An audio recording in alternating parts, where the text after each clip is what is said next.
اب میں کیسے کہوں کہ میری زندگی پہاڑ جتنی ہے؟ مجھے کیا پتا کہ اگلی سانس آئے گی بھی یا نہیں۔ بس پھر یہ طے ہو گیا تھا کہ ہمارے گھر میں میری شادی کا کوئی تذکرہ نہیں کرے گا۔ میری بھابھی بڑی عجیب سی عورت تھی، مجھے دیکھنے کی بھی روادار نہیں تھی، جبکہ میرا بھائی اچھا تھا، میرا خیال رکھا کرتا تھا۔ بھابھی میرے ساتھ بہت ضد کیا کرتی تھی، وہ چاہتی تھی کہ کسی نہ کسی طرح بس میں اس گھر سے چلی جاؤں اور پھر سے ساری راجدھانی اسی کی ہو جائے۔ ابو نے یہ سب دیکھ لیا تھا، اس لیے اپنا گھر میرے نام کر دیا تھا۔ ابو نے اپنا یہ فیصلہ اپنی زندگی میں ہی بھائی کو بتا دیا تھا۔ بھائی نے یہ فیصلہ سن کر اف تک نہیں کہا تھا، کہنے لگا کہ میں تو مرد ہوں، کما لوں گا، اس سے اچھی اور کیا بات ہوگی کہ میری بہن کے پاس اپنی چھت ہوگی۔ ابو کہنے لگے کہ ناصرہ، تم نے تو یہ فیصلہ کر لیا ہے کہ تم دوسری شادی نہیں کرو گی، تو اب ہمارے مرنے کے بعد تمہیں کون پوچھنے والا ہوگا؟ اس لیے یہی بہتر ہے کہ تم اپنے لیے کوئی مناسب سی جاب تلاش کر لو۔ میں اچھی خاصی پڑھی لکھی تھی، اس لیے میں نے سرکاری اسکول میں اپلائی کیا تھا۔ اللہ کے فضل و کرم سے مجھے ملازمت مل گئی تھی۔ ابو کو جب یہ بات پتہ چلی تو وہ بے انتہا خوش ہوئے تھے، کہنے لگے کہ تم نے مجھے سکون دے دیا ہے، نہیں تو میری روح مرنے کے بعد بھی بے چین ہی رہتی کہ میری بیٹی کو کسی کے سامنے ہاتھ نہ پھیلانے پڑ جائیں۔ امی نیلم کا خیال رکھا کرتی اور میں جاب کیا کرتی تھی۔ میں پہلی بار جو تنخواہ لے کر آئی تو ابو کے ہاتھ پر رکھ دی، مگر ابو نے مجھ سے پیسے لینے سے انکار کر دیا تھا۔ وہ کہنے لگے کہ تمہارے ایک ایک پیسے پر صرف تمہارا حق ہے، تم جو کما کر لاتی ہو فقط تمہارا ہی ہے، ان پیسوں کو پس انداز کر کے رکھو، آگے زندگی میں تمہارے کام آئیں گے۔ میں نے ابو کی بات مان لی، میں نے وہ پیسے اپنے پاس رکھنا شروع کر دیے۔ بھائی کی جاب بہت اچھی لگی تھی، ہمارا گھر ایک خوشحال گھرانہ بن گیا تھا، مگر بھابھی کی روح کو چین نہیں آتا تھا، ہر وقت مجھ سے جھگڑتی رہتی تھی۔ میں جب اسکول سے تھک کر گھر آتی تو وہ مجھ سے لڑنے لگتی کہ تم گھر کے کام نہیں کرتی۔ ان باتوں سے تنگ آ کر بھائی نے ایک ملازمہ رکھ دی تھی، تب بھی بھابھی لڑائی جھگڑے کا کوئی نہ کوئی موقع ڈھونڈ ہی لیتی تھی۔ گھر کا ماحول بہت خراب ہو کے رہ گیا تھا۔ اس گھریلو ٹینشن کے باعث ابو کا بلڈ پریشر ہر وقت ہائی رہنے لگا تھا۔ ڈاکٹر نے صاف صاف کہہ دیا تھا کہ اگر ابو کا بلڈ پریشر نارمل نہ ہوا تو ان کی جان کو خطرہ ہو سکتا ہے۔ ہم سب گھر والے یہ بات سن کر بہت زیادہ پریشان ہو گئے تھے۔ بھابھی کو بارہا سمجھانے کی کوشش کی تھی، مگر وہ اور لڑنے جھگڑنے لگتی تھی۔ وہ کہتی تھی کہ اگر اس گھر کا سکون میں خراب کر رہی ہوں تو مجھے طلاق دے دو، میں اس گھر سے چلی جاؤں۔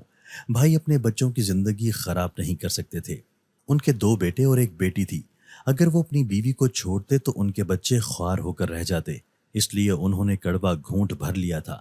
انہوں نے ابو اور امی کی باہمی رضامندی سے ہمارے گھر کے بالکل سامنے ہی ایک گھر خرید لیا تھا اور اس گھر میں شفٹ ہو گئے تھے۔ امی بھائی کو یاد تو کرتی تھی، مگر ان کے جانے کے بعد ہمارے گھر میں سکون آ گیا تھا، اس لیے امی اور ابو خوش تھے۔ بھائی ہر روز 2-3 بار چکر لگا لیتے تھے، اس لیے بھائی کی کمی بھی زیادہ محسوس نہیں ہوتی تھی۔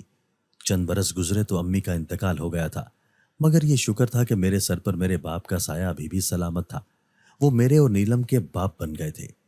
ہماری زندگی ان کے سائے میں بسر ہونے لگی تھی۔ ابو نے ہمارے ساتھ بڑی وفا کی تھی۔ میری نیلم جب جوان ہو گئی تب ان کا انتقال ہوا تھا۔ اب میں اپنے پیروں پر کھڑی تھی، میری بیٹی بھی سمجھدار ہو چکی تھی، اس لیے ہمارے لیے زندگی زیادہ تلخ ثابت نہیں ہوئی تھی۔ دوسرے گھر جا کر بھی بھابھی نے ہمارے ساتھ لڑائی جھگڑا نہیں چھوڑا تھا، مگر پھر بھی اتنا ہو گیا تھا کہ لڑائیوں میں وقفہ آ گیا تھا۔ اب جب انہوں نے میری بیٹی کا ہاتھ مانگا تو مجھے بڑی حیرت ہوئی تھی اور ساتھ میں خوشی بھی۔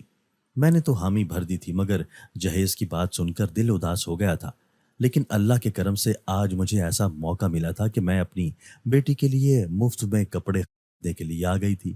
میں نے ٹرائل روم کا بلب بند کر دیا تھا، کپڑے مجھے بالکل فٹ تھے، مگر جب میں نے بلب آن کیا تو یہ دیکھ کر جان نکل گئی کہ میرے سامنے 4 مرد کھڑے تھے۔ ایک آدمی نے آگے بڑھ کر میرے ناک پر رومال رکھ دیا تھا اور میں بے ہوش ہو گئی تھی۔ مجھے علم نہیں تھا کہ میں کب تک بے ہوش رہی تھی، مگر جب ہوش آیا تو میں ایک کمرے میں موجود تھی۔ مجھے سارا واقعہ یاد آ گیا تھا۔ میں تو تھر تھر کانپنے لگی تھی کہ نہ جانے میں کہاں ہوں اور کیسے لوگوں کے ہتھے چڑھ گئی ہوں۔ مجھے اپنی بے وقوفی پر غصہ آنے لگا تھا۔ بھلا آج کل کے دور میں کوئی کسی کو مفت چیز نہیں دیتا تو پھر میں کیوں کپڑوں کی لالچ میں آ گئی تھی؟ میں خود کو کوسنے لگی تھی۔ مجھے اپنی بیٹی کا بھی خیال آ رہا تھا، وہ بیچاری تو میرے بغیر ہلکان ہو گئی ہوگی، اور پھر شادی کی تیاریاں بھی تو کرنی تھی۔ پتہ نہیں محلے والے میرے بارے میں کیا سوچ رہے ہوں گے۔ یہ باتیں میرا ذہنی سکون برباد کر رہی تھی۔